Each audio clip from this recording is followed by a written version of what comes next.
शलाकया चक्षुरुन्मिलितं येन तस्मै श्रीगुरवे नमः। नामो श्रेष्ठो लोकेशपुत्रमात्रम् उपन्तस्याग्रतमुपरिं माधुरीं गोष्ठवाटिं राधाकुण्डं गिरिवरमहो राधिका माधवाशा प्राप्तो यस्य प्रथितकृपया श्रीगुरुं तं नतोऽस्मि। नमो विष्णुपादाय राधिकायै व्यात्मने श्रीश्रीमद्भक्तिवेदान्त नारायण नामिने श्रीकृष्णलीला कथने सुदक्षम् औदार्य माधुर्य गुणैः वरं वरेण्यं पुरुषं महन्तं नारायणं त्वं शिरसा नमामि। त्रिदण्डिनां भक्तशिरोमणिं च श्रीकृष्णपदाब्जधृतैः करोधिर् चैतन्यलीलामृतसारसारं नारायणं तं शिरसा नमामि। वन्देऽहं श्रीगुरो श्रीयुतपदकमलं श्रीगुरुन् वैष्णवांश्च श्रीरूपां साग्रजातं सगणरघुनाथान्वितां तं सजीवं साद्वैतं सावधूतं परिजनसहितं कृष्णचैतन्यदेवं Shri Radha कृष्णपादान् सगणललिता श्रीविशाखान्वितांश्च। First of all, offer my millions of obeisances to lotus feet of Asmadi Guru Path Padma, Nitila Preshta Jagat Guru Shishimad Bhaktivedanta Narayan Goswami Maharaj. Then offer obeisances to lotus feet of Triyandi Sannyasi, Shishimad Bhaktivedanta Dandi Maharaj, Namnishta Santa Shri Aniruddha Das Prabhuji. All the Vaishnavas and Vaishnavis who are gathered here, please accept my humble obeisances. So here we are discussing Shri Madhurya kadambini.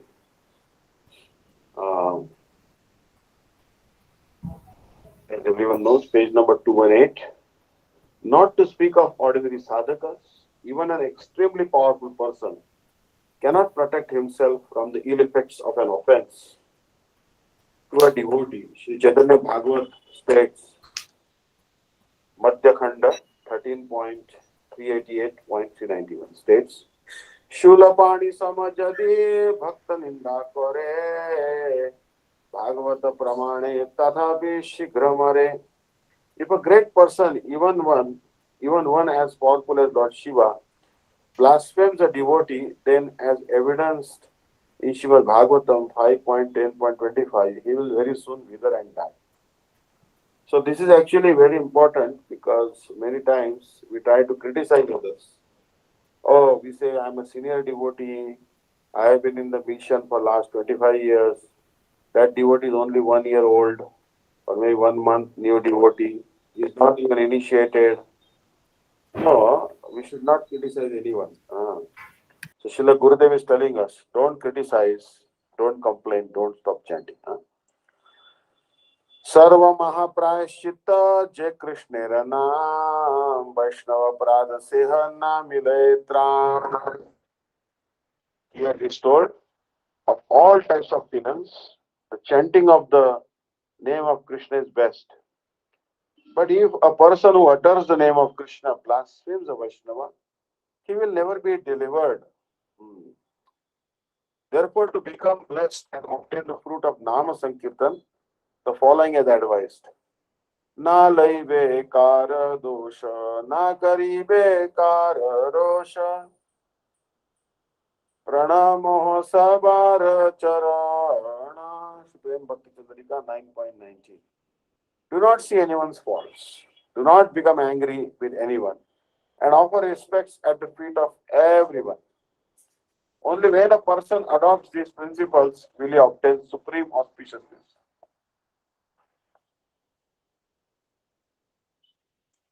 And only then will the supremely merciful Sachinandan Sri Gaurari become pleased with him. For this reason, Sri Chaitanya Bhagavat Madhya Khanda 10.312 states, Kahare na kare ninda Krishna Krishna bale Ajaya Chaitanya se jini beka hai. One who never criticizes anyone and always chants the name of Krishna will conquer Shri Chaitanya Mahaprabhu, who is unconquerable. Number 2e, the holy foot dust of the Mahabhagavat cannot tolerate an offense. Sanskrit. Kim cha kaschin mahabhagavata महापराधिनी अपि यद्यपि न कुप्यते तदपि तत्रापराधत्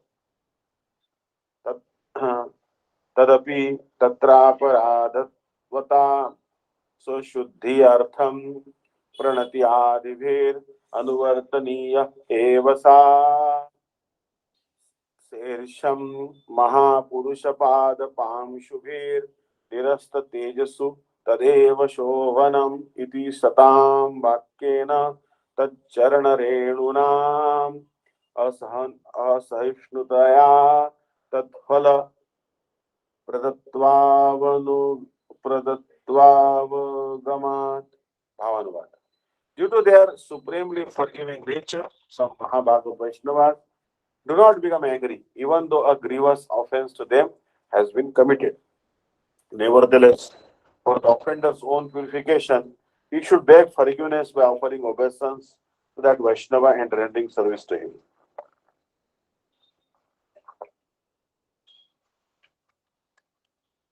It is stated in Srimad Bhagavatam 4.4.13. The foot dust of the pure devotee will deprive an offender of all his power. Criticism of saintly personalities befits only the wicked, as they will receive an appropriate consequence. Such words spoken by great personalities indicate that the foot dust of those pure devotees cannot tolerate any offense to that devotee, and that this holy foot dust certainly gives the offender the result of his aparadha. Vyusha Varshne Vritti. In regard to the characteristics of pure devotees, Srimad Bhagavatam states, सर्वभूतेषु यः पश्येत् भगवद्भावम् आत्मना भूतानि भगवति आत्मनि एष भागवतोत्तमा. Shri Havi Yogendra said to Shri Nimi Maharaj, O king, one who sees his own mood of attraction to Shri Krishna Chandra, the soul of all souls in all jivas, and who also sees all living entities residing within the shelter of Shri Krishna, is an Uttam Bhagavat. Such Mahabhagavatas roam this earth absorbed in prema, unconscious of the external world. If anyone blasphemes them or acts with hostility toward them, they do not become indignant and do not take offense. Hearing this, some may conjecture that if they never become angry or take offense, such acts as criticizing them cannot be deemed aparadha. In this regard, Srila Vishwanath Thakur explains that although these pure devotees are not offended by anyone, the heart of the offender becomes extremely foul. Thus, if a person by chance criticizes or commits an offense to such a pure devotee in some way, then to purify his heart, he should please that devotee by falling at his feet, praising him and begging for his forgiveness. Knowing him to be an exalted saint, exclusively dedicated to chanting the holy name, he should perform Nama Kirtan while staying in his company. By doing this, the offender will quickly attain the mercy of Namprabhu. Here another question may arise. If pure devotees regard praise, obeisance, blasphemy and malice to be the same, then they cannot possibly become angry when criticized, and likewise it is not possible to please them by praising them or offering them pranam. How then can the offender purify his heart and remove the offense simply by following their footsteps, offering praise, obeisance, and so on? The author quotes Srimad Bhagavatam and the words of Srimati Sati Devi, who became enraged upon seeing her husband, Sriman Mahadev, Lord Shiva, being disrespected at the fire sacrifice conducted by her father Daksha. The, this demonstrates that although a Mahabhagavat never takes offense, his foot dust cannot tolerate it. Therefore, in order to pacify the foot dust of the Vaishnava, it is incumbent upon a person to earnestly glorify and offer obeisance to him. Nascharyam etad yat asatsu sarvada महद्विनिन्दा गुणपात्मवादिषु शीर्षं महापुरुषपादपांशुभिर् निरस्य तेजस्सु तदेव शोभनम्. Srimad Bhagavatam 4.4.13. It is no wonder that those wretches who consider the corpse to be the self repeatedly and enviously deride great souls. Such blasphemy certainly befits them. Although these exalted personalities pay no heed to the activities of such persons, their foot dust cannot tolerate the offense and will destroy their power. Through this great teaching, it is to be understood that although the impudent behavior of wicked persons does not stimulate anger in the heart of a great devotee, nevertheless, to pacify the dust of the holy feet of that pure devotee, such wicked persons must follow in that devotee's footsteps and worship him by glorifying him and offering him obeisance. If they do not, the dust of the devotee's holy feet will unfailingly mete out the appropriate punishment for their offense. Of this, there is no doubt. The Mahabhagavat can bestow his mercy independently and indiscriminatingly. Kimcha duravagama निष्कारणके क्वचित् कृपा दृष्टौ प्रभ विष्णु स्वच्छंद चरिते क्वचिन्महाभागवत मौलौ तु न कापि मर्यादा पर्याप्नोति यथा शिविकां वाहयति कौतुकी विषवर्षिणी अपि राहुगणे श्री जड़ भरतस्य कृपा यथा च पाषण्ड धर्मावलंबिनी सहिंसार्थम उपसे उपसेदुषि दैत्य समूहे उपरि चरस्य वसोश्चेरिराजस्य यथा वा महापापिनी सललाटे रुधिर पातिनी अपि माधवे प्रभु वरस्य नित्यानंदस्येति. Bhavanuvad. Only those saintly persons who are the crest jewels among Mahabhagavatas are independent and fully qualified to bestow mercy for a reason that is unknown, or even without any reason at all. In this regard, no rules and regulations of any kind, nor any limit or boundary can be applied to them. For example, King Rahugan engaged Jad Bharat in carrying his palanquin and then showered poison like words upon him that were full of bitter, harsh criticism. It is legendary that despite this, Jada Bharat conferred mercy upon the king. Demons who abide by heretical principles came to harm the king of Chedi. Uparichar Vasu, but Uparichar Vasu bestowed mercy upon them. Similarly, Lord Nityananda bestowed mercy upon the greatly wicked Madhai. Even after Madhai had struck him on the head, causing blood to flow. Absorbed in the rapture of spiritual bliss, Bhava. Mahabhagavad devotees are devoid of material attachment, envy, and so on. Thus, they wander throughout the world unperturbed by praise or criticism. It is impossible for them to favor or punish anyone. However, as stated previously, one who criticizes them commits a most grievous offense. Nevertheless, same rules do not apply in every situation. By nature, the Mahabhagavatas are independent and fully competent to bestow causeless mercy. Therefore, they sometimes shower their incessant compassion and merciful glance even on great offenders who have wronged or blasphemed them. The revered author has illustrated this with the three following examples.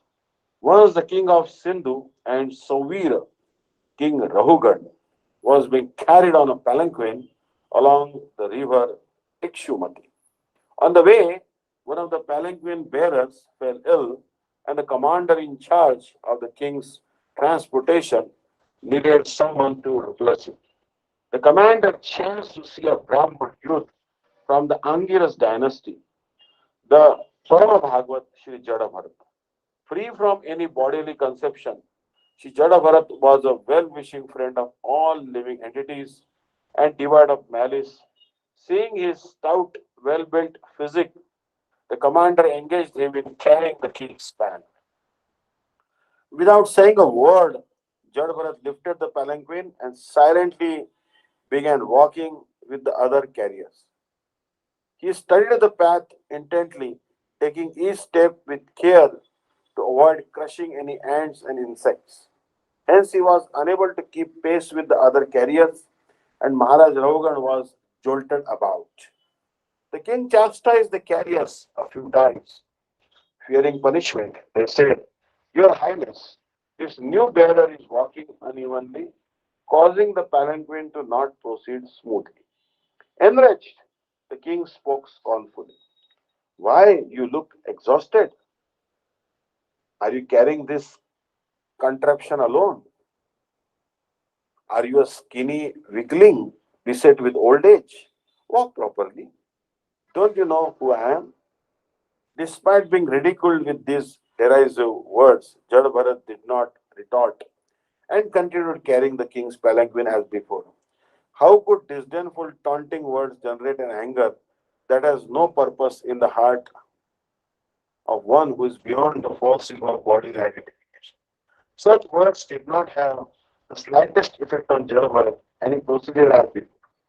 When the palanquin again began to totter and jolt, Maharaj Raghugan became infuriated. What are you? The living dead? Are you not the least afraid of disobeying my order? Remember this. Just as Yamaraj gives punishment to all, I also will mete out a most fearful punishment, and then you will walk properly.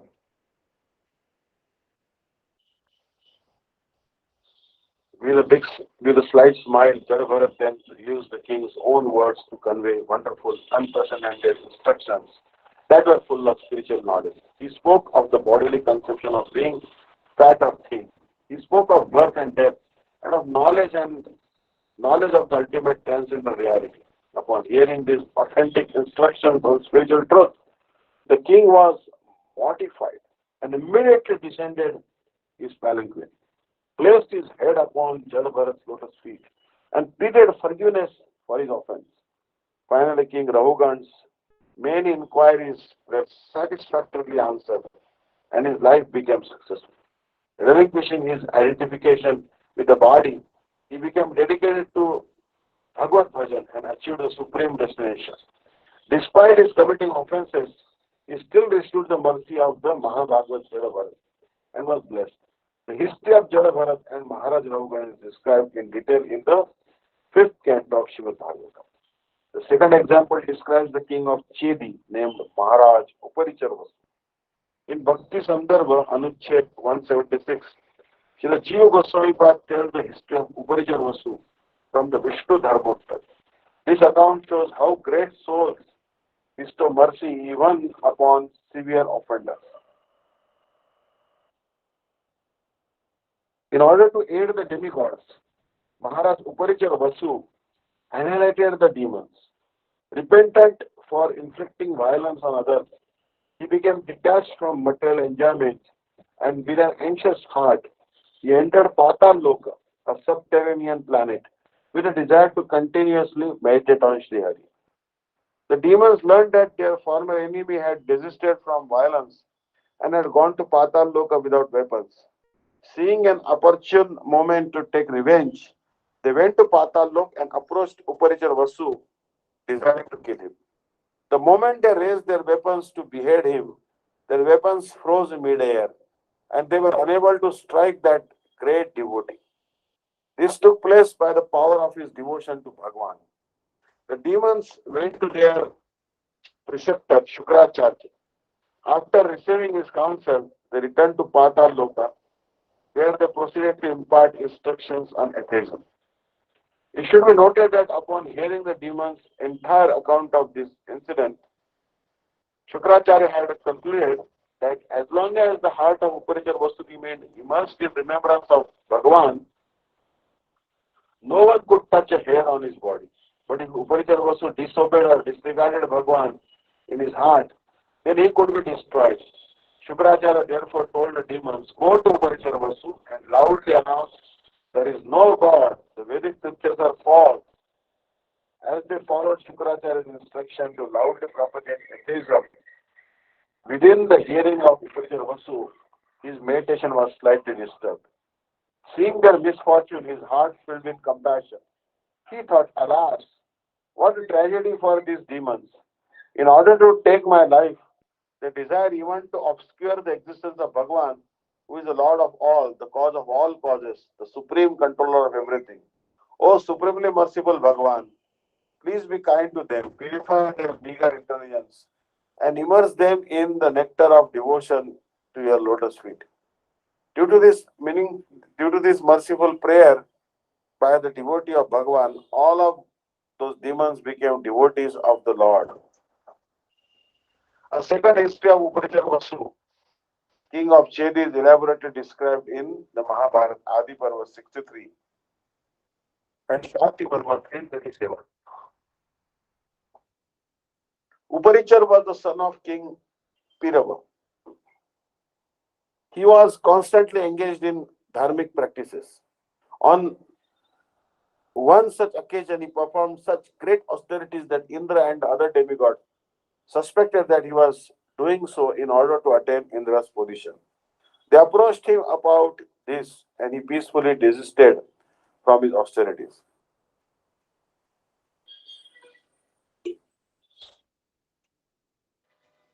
Thus, they awarded him the kingdom of Chedi, and Indra presented him with a most tremendous celestial jewel encrusted airship that remained in the sky, ready for his use. Indra also gave him a Vajanti Mala, a special flower garland that would protect whoever wore it in battle from all types of weapons. When the appropriate time came, the king crowned his sons the kings of his various realms and then took up residence in his airship, traveling here and there.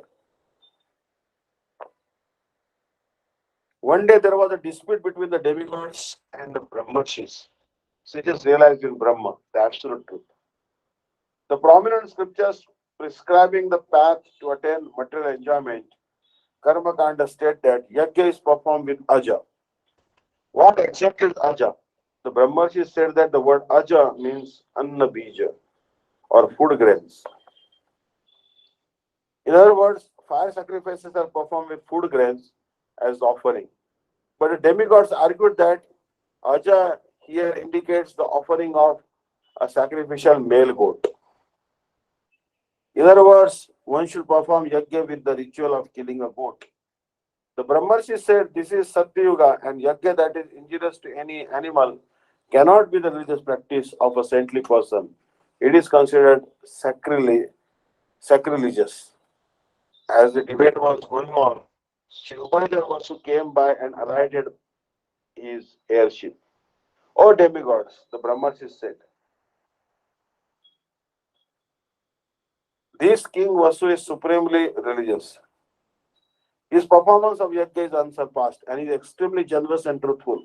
Let him settle this debate. The demigods accepted this proposal, and after they explained the details to King Uparichar, he said, first, please tell me honestly, who among you interpreted Aja to be a male goat, and who interpreted it to be mean food grain? When both sides had answered, King Uparichar took the side of the demigods. The Brahmarshis were incensed. You know perfectly well that here Aja means food grains, but still you have sided with the demigods. You must now fall from heaven by the power of our curse. Penetrate the earth and descend directly to Pata. If your verdict has contradicted the Vedas and Sutras, our curse will surely be effective. And if what we have said is discordant with the scriptures, then let it be we who fall down. At that moment, King Uparachar Vasu fell to Patal Loka. However, despite residing there, he constantly chanted Bhagwan's holy name. Lord Narayan soon became pleased and sent Garuda to bring King Uparachar Vasu to him in Vaikuntha. The purport is that despite Uparachar Vasu's offense to the Brahmarshis and various and virtuous personalities, Bhagwan still showered him favor and he attained residence in Vaikuntha. The purport is that despite Uparachar Vasu's offense to the Brahmarshis and virtuous personalities, Bhagwan still showed him favor and he attained residence in Vaikuntha. In essence, although someone may offend saintly person whose nature is independent, the offender may still be delivered. In this way, the constraints of ordinary morality cannot restrict the Mahabhagavad. In the third example, the respected author Chakravarti Thakur mentions the mercy bestowed upon Madhai by the supremely merciful, blissful Lord Nityananda, who never becomes angry. The deliverance of Jagai and Madhai is one of Sri Gaur Nityananda's celebrated pastimes. One day, Sri Chaitanya Mahaprabhu called Nityananda and Sri Haridas Thakur and said, Nityananda and Haridas, spread my teachings far and wide.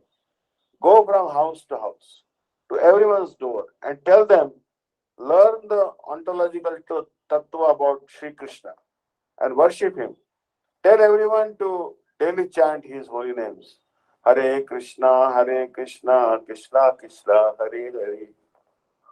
Hare Rama, Rama Rama, Hare Hare. Sri Nityananda Prabhu and Haridas Thakur, having received this order from Sriman Mahaprabhu, would daily go from house to house, begging alms from everyone. Chant the holy names of Krishna and worship him. Shri Krishna is the soul, the wealth, and the life breath of the entire world. One should worship him exclusively. Thus they both preached in this way, going from door to door. Once while Sri Nityananda Prabhu and Haridas Thakur were promulgating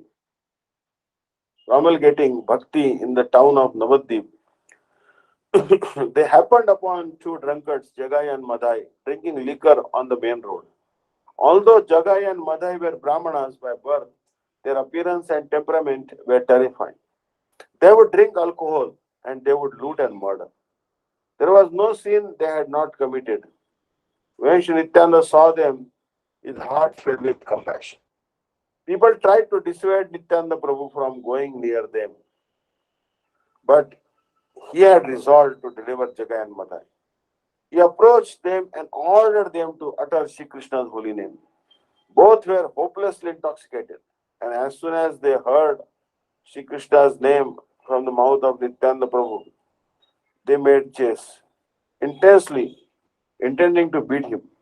Shri Nityananda Prabhu and Shri Haridas Thakur ran away, with the two scoundrels pursuing them. Sight of this made wicked people chuckle and saintly people lament. Somehow, Shri Nityananda Prabhu and Haridas Thakur escaped. The next day, Shri Nityananda Prabhu and Haridas Thakur again went to that place, where both drunkards were guzzling from an earthen pot containing wine. Shri Nityananda Prabhu again approached them and instructed them to utter the holy name of Shri Krishna. Whereupon Madhai seized a shard from a broken pot and struck the head of Sri Nityananda Prabhu, causing it to gush blood. When it was reported to Mahaprabhu that Jagai and Madhai had wounded Nityananda, Mahaprabhu was outraged and ran to where they were. When he saw blood flowing from the head of Sri Nityananda Prabhu, he summoned his discus weapon, crying out, Chakra, Chakra, Chakra. Immediately the Sudarshan Chakra appeared in Mahaprabhu's hand. But Sri Nityananda Prabhu cried out, Jagai saved me by telling his brother Madhai not to strike me. And because of this, Madhai did not try to strike me a second time. Mahaprabhu embraced Jagai, who then called out, Krishna, Krishna, and fell to the ground unconscious in prema. The heart of Madhai was also transformed. He fell at the lotus feet of Srimad Mahaprabhu, who told him, as long as Sri Nityananda Prabhu does not forgive you, you cannot be delivered by any means whatsoever. Sri Nityananda Prabhu prayed on Madhai's behalf. Oh Lord, please bestow Krishna Prem upon Madhai as well. Shivan Mahaprabhu placed his hand upon the head of Madhai and granted him Krishna Prem. Jagai and Madhai then began to dance and call out Hare Krishna. By the mercy of the moon like Nitai, these two wicked rascals quickly became Mahabhagavats. They daily swept and cleansed that very bathing place on the bank of the Ganga where they used to disturb others. All the ladies and gentlemen could then again go there to bathe without any apprehension. 2G. Disregarding Shishtuti, the third offense to the holy name. एवं एव गुरोर अवज्ञा इति अत्रापि ज्ञेयम् शिवस्य श्रीविष्णोर् इति औतम विवेचयन् भावानुवाद. What we have understood about offending saintly persons, sadhu ninda, also applies to the offense of neglecting the spiritual master, Guru Avagya. Therefore, the difference between the names and forms of Lord Vishnu and those of Lord Shiva will be discussed. Piyusha Vashni Vritti. Thus, in regard to this third offense to the holy name, the author says that just as the offense of blaspheming saintly persons is a severe obstacle on the path of devotional service, the offense of disregarding the spiritual master, Guru Avagya, also poses a great obstacle to bhakti. If somehow one has committed an offense at the feet of Sri Gurudev, then without duplicity,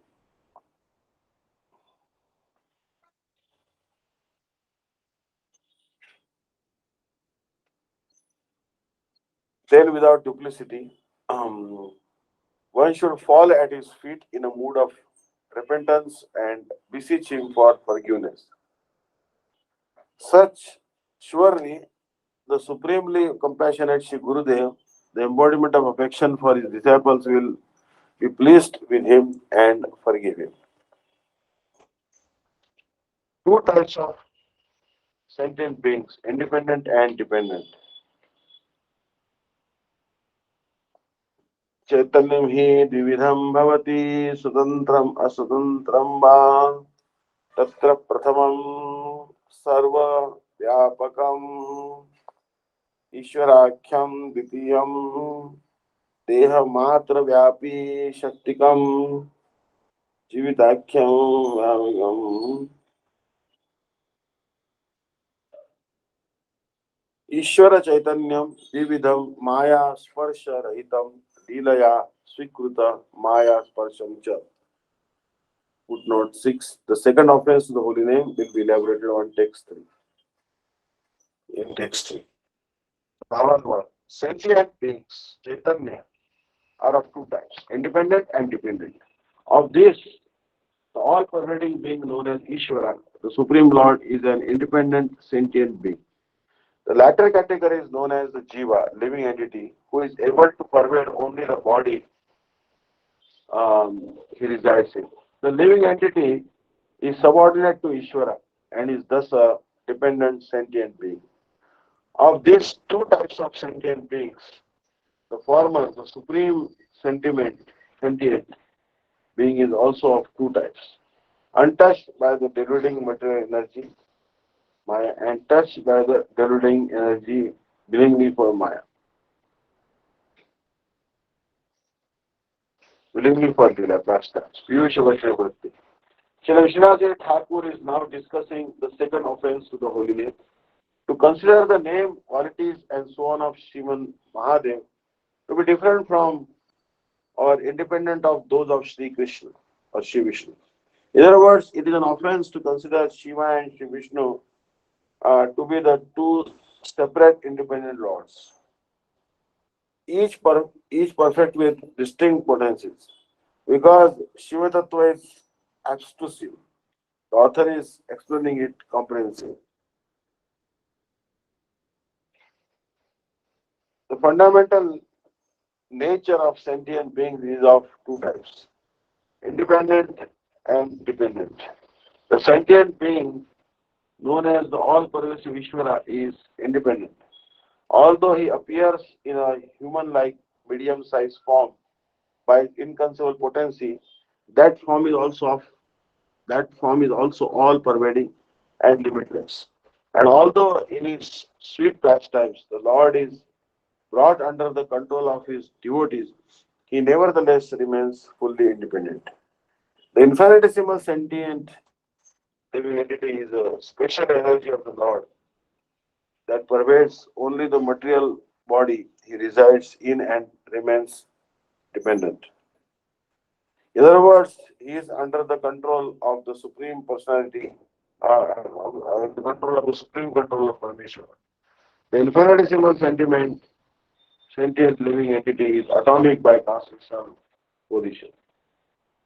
In Srimad Bhagavatam 11 Canto 16 chapter 11th verse, Bhagavan Sri Krishna says to Uddhava, Sukshmanam api aham jiva, of minute objects I am the jiva.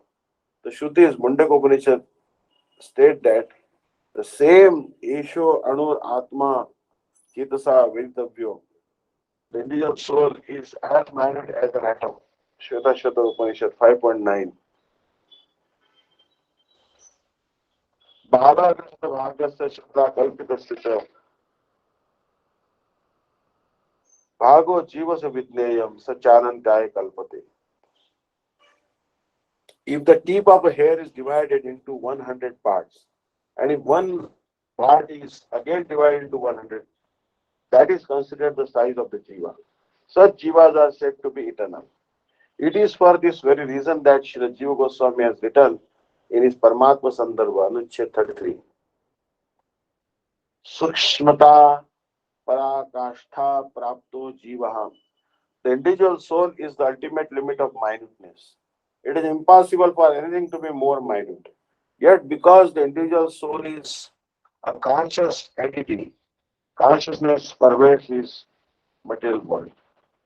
As an independent sentient being, the living entity is subordinate to the supreme controller, and his capacity to perform action is subordinate to him. The individual soul is thus regulated by the Supreme Lord. It is written in Vedanta Sutra 2.3.33. Karta Shastrarthavad. By this aphorism, it is understood that the living entity has the capacity to perform action. Here a question arises. If the living entity is the doer, then why has Sri Krishna stated the following in Bhagavad Gita 3.27? प्रकृते क्रियमाणानि गुणै कर्माणि सर्वशः अहंकार गूढ़ात्मा कर्ताहम् इति मन्यते. All aspects of material activity are performed by the three binding forces of material nature. But a person whose intelligence is bewildered by false ego thinks himself to be the doer. In answer to this, Sri Ramacharya explains the purpose of this verse from Gita is that when engaged in mundane activities, the living entity, bewildered by Maya, is impelled by the mood of nature, goodness, passion, and ignorance. The aforementioned aphorism from Vedanta Sutra speaks of the jiva's inherent nature as being a performer of action. Despite the fact that the jiva is the doer, he is not independent. He is dependent upon Parmeshwara. For this reason, Shruti states, Eshai eva sadhu karma कारयति तं यम एकोभ्यो उन्निशते एष हि एव साधु कर्म कार्या कारयति मध्यम अंधो निमिषते. Kaushistaki Upanishad 3.8. The Supreme Lord engages a person in pious activities if he desires to elevate himself to the higher planetary system. But he engages a person in impious activities if he wants to demote him to lower planets. This raises another question. If it is actually the Lord who engages the living entity in good or bad works, why does the living entity have to take responsibility for his actions? Why does he have to experience the good or bad results of his activities? The answer is that it is not that a jiva has no authority to build and that he is simply impelled to act by the Lord. Parameshwara is the effective cause of action and the jiva is the dependent perform action. It is impossible for the jiva to perform any activity without the energy of the Lord. By that energy, the jiva is able to perform action according to his own design. Therefore, it is not Ishvara who is responsible for the living entity's action. Therefore, it is not Ishvara who is responsible for the living entity's action, which bears consequences. The living entity alone is responsible. Swakarma phala bhukpuman. Everyone enjoys or suffers the result of his actions. The five types of independent sentient being, such as Sri Narayan, is beyond Maya. तत्र प्रथमं नारायणादि अविदहं यद उक्तम हरिर ही निर्गुणा साक्षात पुरुषः प्रकृते परा इति भावानुवाद. The first type of independent conscious controller who is untouched by Maya is known by names Sri Narayan. Srimad Bhagavatam 10 Canto 85th chapter 5th verse 5th 85th chapter 5th verse states हरिर ही निर्गुणः साक्षात् हरि ही निर्गुणः साक्षात् पुरुषः प्रकृते परा. Bhavanuvad. The first type of independent conscious controller who is untouched by Maya is known by names like Sri Nityananda, Srimad Bhagavatam, 10 Canto 88 chapter 58 verse.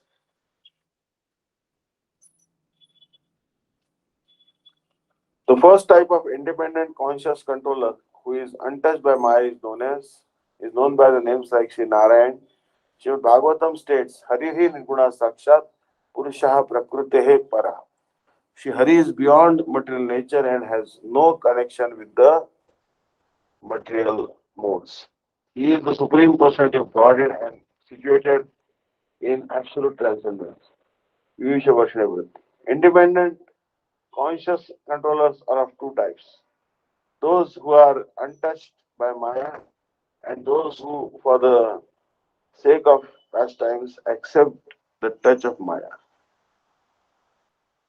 Sentient beings without any contact with Maya are known by names like Sri Narayan. This refers to the Lord of Vaikuntha. Sri Narayan, the pastime expansion, Vilas Murti of the non-dual absolute truth. To Swayam Bhagavan Shri Krishna and to the other forms of the Lord such as Sri Ram, the Singha, Varaha and Vaman.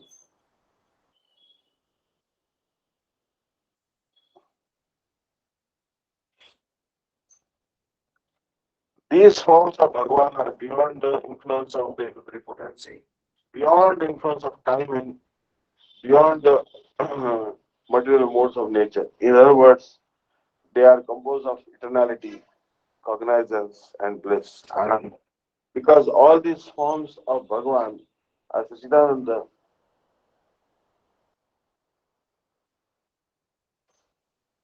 all the forms of Bhagavan are eternal, and because of their magnitude, they pervade space, time, and all things. It is to be understood the concept.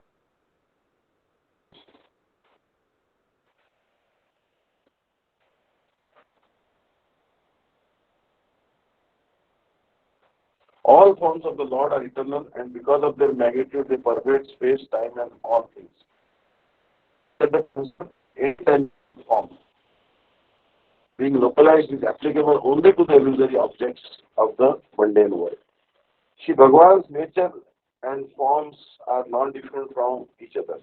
And because all his forms are composed of eternality, cognizance, and bliss, they are each everlasting, self-manifesting, beyond the influence of Maya, and entirely devoid of inert matter.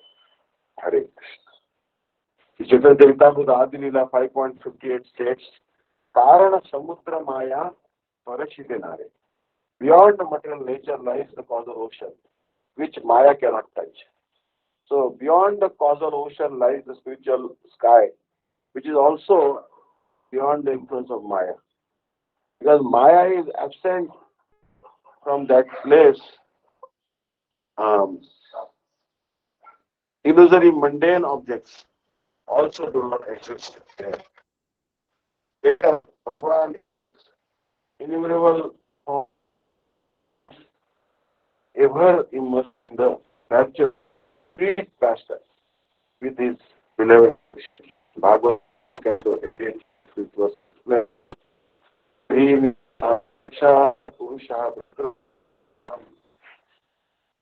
सर्वदृग उपद्रष्टा काम भजन निर्गुणो भवे. Suddenly Sri Hari himself is directly the Supreme Person who is beyond the modes of material nature. He is the all-seeing witness. Those who worship him also transcend the modes of nature. Because Sri Hari is transcendental to Maya and without any material qualities, his worshippers also become free from material qualities. Without worshipping him, it is impossible to become free from them. 3C. The second type of independent sentient being, such as Lord Shiva, accept the touch of Maya. द्वितीय शिवादि अभिधम यद उत्तम शिवः शक्तियुता साक्षात् शिवः शक्तियुता शश्वत त्रिलिंगो गुण संवृता इति. अत्र गुण संवृता लिंगेनापि तस्यां जीवत्वं नाशंकनीयम्. क्षीरम यथा तदि विकार विशेष योगात् संजायते नहीं तथा पृथगति हेतु हो. यह शंभुताम अपिक्ता समवेदिकाया गोविंदम आय पुरुषम तवहम भया. इति ब्रह्म संहितोक्ते अन्यत्र च पुराण पुराणागमादिषु बहुतर ईश्वरत्वेन प्रसिद्धश्च. So here it is inappropriate, however, to suspect that enveloped by the three modes means Lord Shiva is an ordinary living being, a jiva. It has been stated in Brahma Samhita 5.45. By adding a special transformative substance such as yogurt culture milk is transformed into yogurt. The yogurt, however, is never a fully separate substance, independent of its cause milk. I offer my obeisance to that Bravo Lord Sri Govindadev, who has assumed the form of Sri Shiva for a distinct purpose. Many Puranas and Agama scriptures establish Lord Shiva as having the position of Ishvara, the controller, Piyusha Vaishnavritti. The second type of conscious controller touches the material nature for the sake of its lila, transcendental pastimes, and is known by the names such as Shiva. Here the word lila means Sri Shiva, in accordance with his own independent desire.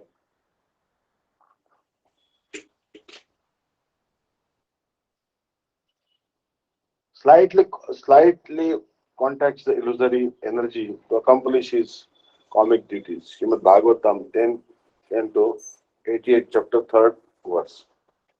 Explain this. Shiva Shakyuta Shashva Trilingo Guna Samvrtaha Vaikarikastairyasya Tamasasyeti Aham Tridha. Shiva is certainly endowed with his potency. Being a Guna avatar of Sri Hari, he is all powerful. He is Trilinga, meaning he is the presiding deity of the three types of material ego: goodness, passion, and ignorance. In other words, the three modes of material nature are thoroughly embodied in him. Shri Vishwanath Thakur states that although the words Gunasam Purutaha in the above mentioned verse indicates that Sri Shiva is covered by the modes of nature, it is improper to think that he is an conscious being, atomic conscious living entity, Jiva Tattva. The Jiva is bewildered by the actions of the three modes of nature, but Sri Shiva voluntarily embraces um, those modes. In his commentary on Srimad Bhagavatam, known as Sri Brihad Vaishnav Toshani, the Sanatana Goswami sheds further light on this in the introduction to his explanation on this verse. In essence, he says that Sri Shiva is a guna avatar of Bhagavan. Therefore, although he is not different from Bhagavan, he voluntarily embraces the modes of material nature in order to quickly fulfill the desires of those practicing bhakti with material motives. Consequently, devotees of the Lord Shiva receive enormous opulence.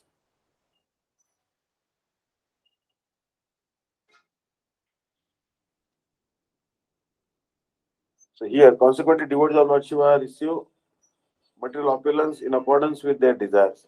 Shri Hari is supremely merciful because even if his devotees are full of material desires, he never gives them material wealth, opulence, and so forth. Because those desired material objects bind a person in Maya. Instead, Shri Hari gradually minimizes their material hankerings by making them relish his charming sweetness, Madhurya. In this way, by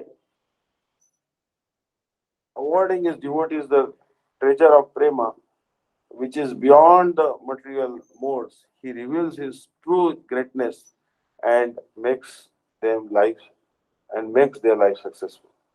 Vaishnav Maharaj was asked, Sri Sukdev Goswami, "Oh, great sage, Lord Shiva has rejected all material enjoyment, but it is seen that almost all of those who worship him are wealthy and have material comforts. On the other hand, Sri Hari is the husband of the goddess of fortune, and he revels in all sorts of enjoyment and opulence. But for the most part, his devotees are materially impoverished. So those who worship the renunciant are enjoyers, and the devotees of the enjoyer are renounced. What is the mystery behind these diametrically opposite outcomes? In response, Srila Shukdev Goswami elaborated on the nature and worship of Lord Hari and Lord Shiva. On Shiva's being touched by the illusory potency, and that and on Sri Hari's being eyebrow, the influence of material nature. These topics are described in Srimad Bhagavatam 10 and 88 chapter. Although Bhagavan Sri Hari and Lord Shiva are not the same, they are nonetheless one in Tattva. They represent two different types of lordships. Shivan Mahadev voluntarily accepted the qualification of material nature, but we should not think that he is subjugated by Maya like the jiva swallowed up by her.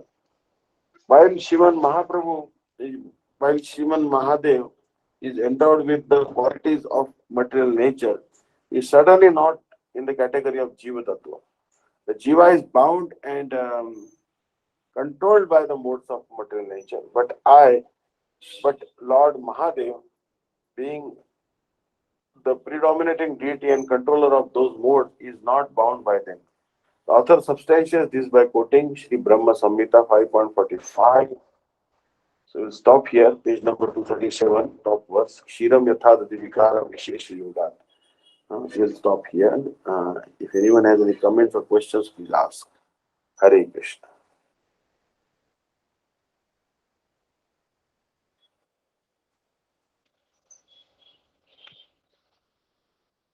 Hare Krishna.